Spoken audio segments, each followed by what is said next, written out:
In this last section of the electrical portion of the Project Inspector Overview course, we're going to be talking about some special equipment and special conditions that may be encountered on construction projects. There may be situations that a project that you're assigned to may include some electrical or electric vehicle charging systems, sometimes abbreviated EVCS. And the requirements for these particular systems will be located in Article 625 of the California Electrical Code. And it's important to note that there are some new amendments for electric vehicle charging systems in the 2019 version of the California Electrical Code. And you're encouraged to review them as needed and as projects that you're working on include these types of systems.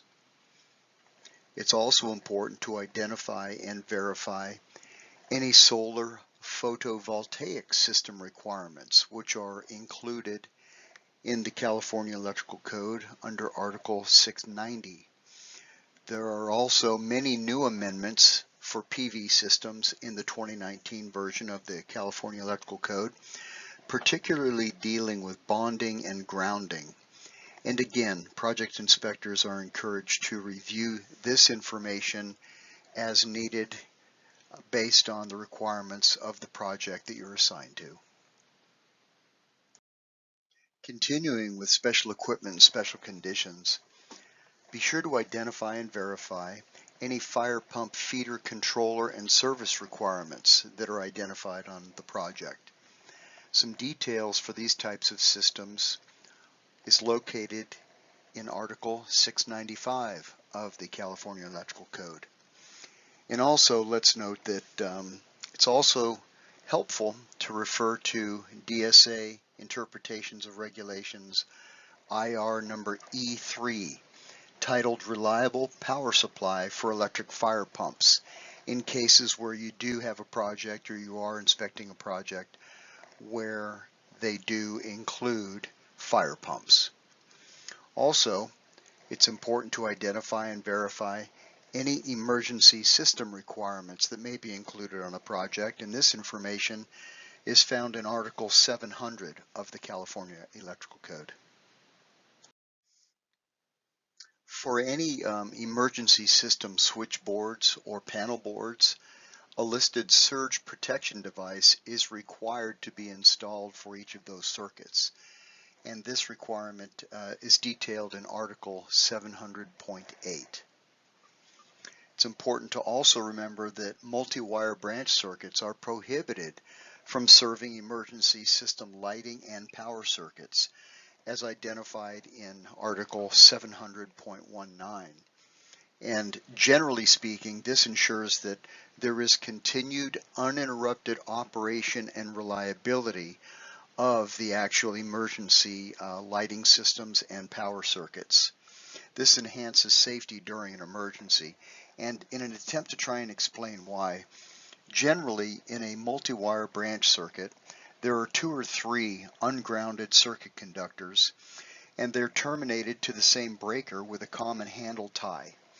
I'm sure that we've all seen these. They look like 2-pole or 3-pole breakers. If the electrician needs to service one of the ungrounded circuit conductors in this multi-wire branch circuit, then all conductors landed on that breaker will be disconnected when it is switched off.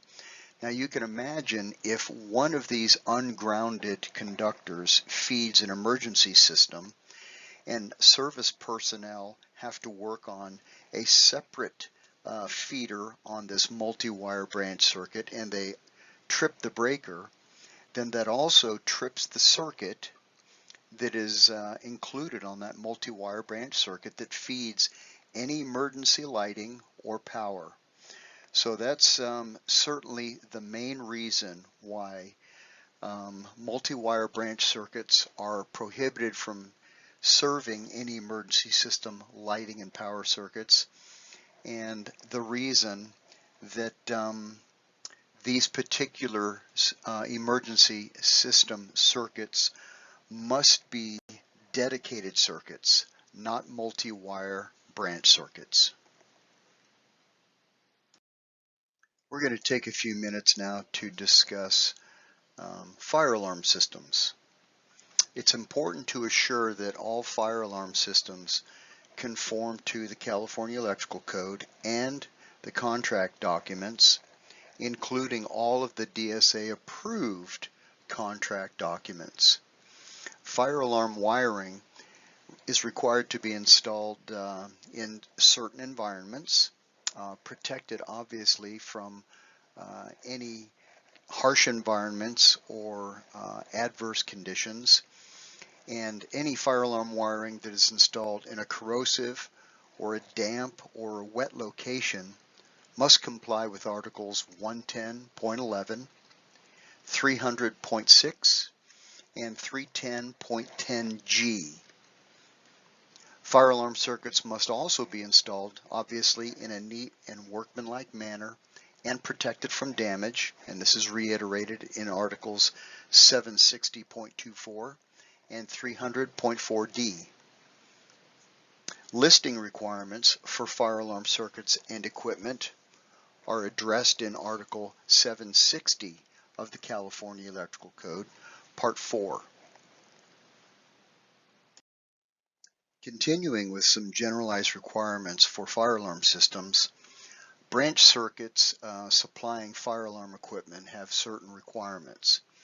One of them is that the overcurrent protection device location must be identified at the fire alarm control unit. Additionally, this particular overcurrent protection device must be identified red and has to state fire alarm circuit. And this particular circuit breaker is required to be accessible only to qualified personnel. So obviously this is going to be in a panel. It's not going to be readily accessible. Also, this circuit feeding the fire alarm equipment must not be supplied through any ground fault circuit interrupter or arc fault circuit interrupter. And this is reiterated in Articles 760.41b and 760.121b. The photograph on the right is from an actual project that has a couple of kind of humorous things. Well, at least one humorous construction technique being utilized. And if you look carefully at the batteries on the bottom of that panel, you can see that the batteries are sitting on a couple of pieces of 2x4 cutoffs. Certainly not an approved method. So this is being shown sort of in a humorous way, but also from the perspective that it is important to check everything always and never become complacent. One of the things, or an additional item to check when you're looking at a fire alarm control box like this, is to make sure that there is proper separation of the specialty wiring, that being the class 2 or 3 or the power limited fire alarm wiring, and standard power wiring. You want to be sure that these are separated as required, and these requirements are reiterated in Articles 725.136, 760.136, and Article 760.139. It's also important to realize and to remain vigilant for reviewing the enclosures that fire alarm equipment is included in, depending on the environment that the actual fire alarm panel is located in. So fire alarm wiring that's installed in damp or wet or corrosive locations, obviously, must comply with Articles 110.11, 300.6, and 310.10G. So obviously, as a project inspector, you're going to be reviewing the NEMA rating for all panels like you ordinarily would, paying a special attention to fire alarm panels when they are part of a construction project that you're assigned to. Now we're going to move to the requirement for ground fault protection of equipment. It's important that project inspectors assure that ground fault protection testing is in compliance. And the requirement is that ground fault protection of equipment must be provided for each service disconnect rated at 480 volts or 480Y, 277 volts, 3-phase, 1,000 amps or more. And a performance test for the system is required, which must include a written record. And this performance testing must be in accordance with the equipment instructions. As we have seen, the manufacturer's installation instructions are very important documents for construction and also testing at times. These requirements are reiterated in Articles 230.95C and 240.13. Generally, what we're going to see on projects is a combination switch and fuse disconnect. And this requirement also includes branch circuit protection, which is identified in Article 210.13. Some additional miscellaneous electrical system tests that are common on construction projects are the following. It's important to conduct receptacle voltage polarity testing. Obviously, this testing is going to be conducted by the electrical contractor, but it is certainly appropriate for project inspectors to witness these tests and also ask to be shown these tests or the results of these tests. The contractor is required to conduct ground fault circuit interrupter testing. And we also see where ground rods are installed. It's important to verify that the maximum of 25 ohms resistance is provided for any rod, pipe, or plate grounding electrode. And where a supplemental ground rod is provided, these particular ground rod tests are required, obviously. However, there's kind of an interesting exception. Let's say you go to a job and there's one ground rod that's been required. This is typical on most relocatable projects. You've got a ground rod that's driven and you're supposed to be able to read a maximum of 25 ohms resistance to that ground rod. Well, let's say that that particular ground rod actually reads 30 ohms. Then the code requirement is that the contractor is required to install another ground rod.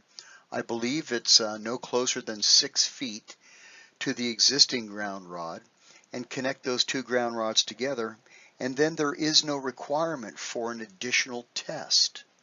So that is another one of those odd exceptions to the rule.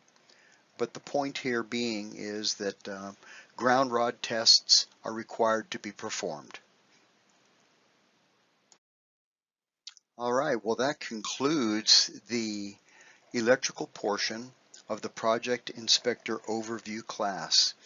And we're going to reiterate or summarize the topics that we just got done discussing.